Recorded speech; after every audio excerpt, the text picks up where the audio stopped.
In this video, we are taking a closer look at the new Samsung full-size SD cards.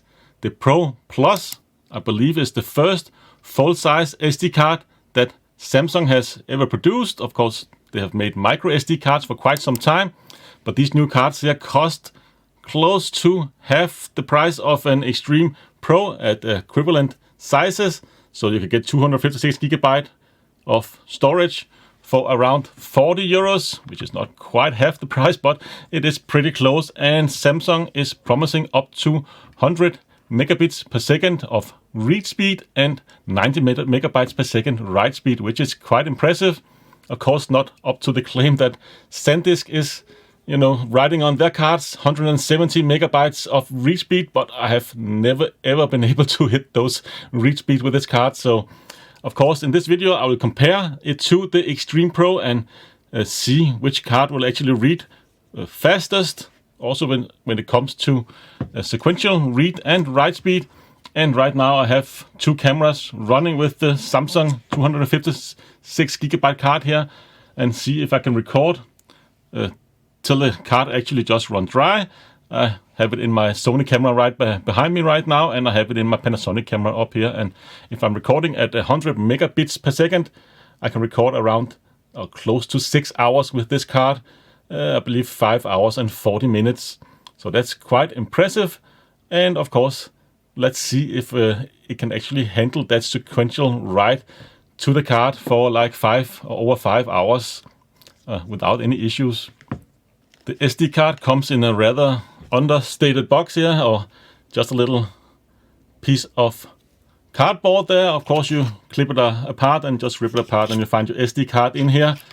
You don't get any recovery software that you get with Sandisk Extreme.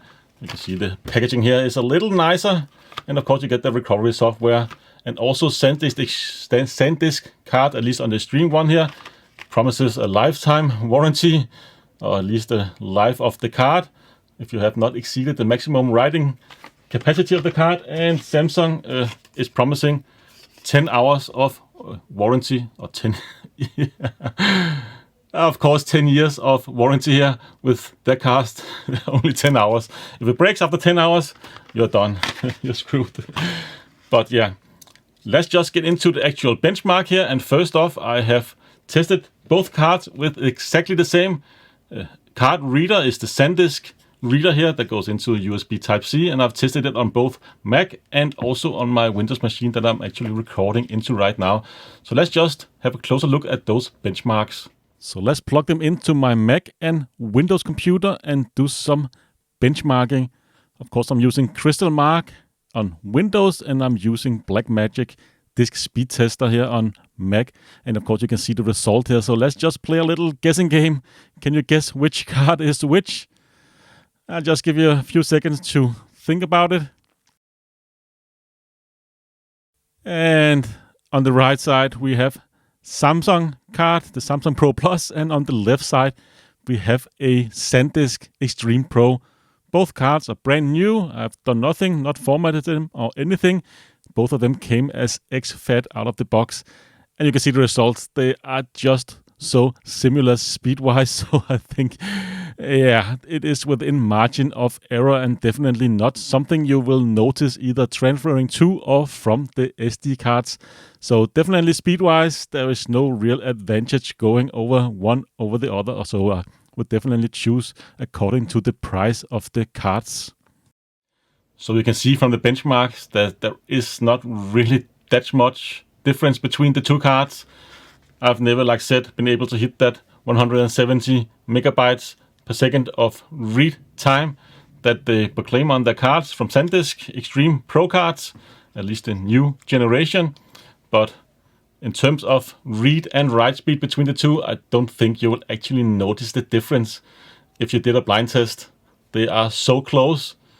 The card does get a little warm to the touch, but nothing concerning at all. And like I said, I have recordings for quite some time back here in the process of testing how long I can actually record to these, and if they can actually record the full length of the card without any issues, at least at 100 megabits per second. And so far, no issues. And like I said, it does only get warm to the touch, just like the Extreme Pro does. So nothing of concern there.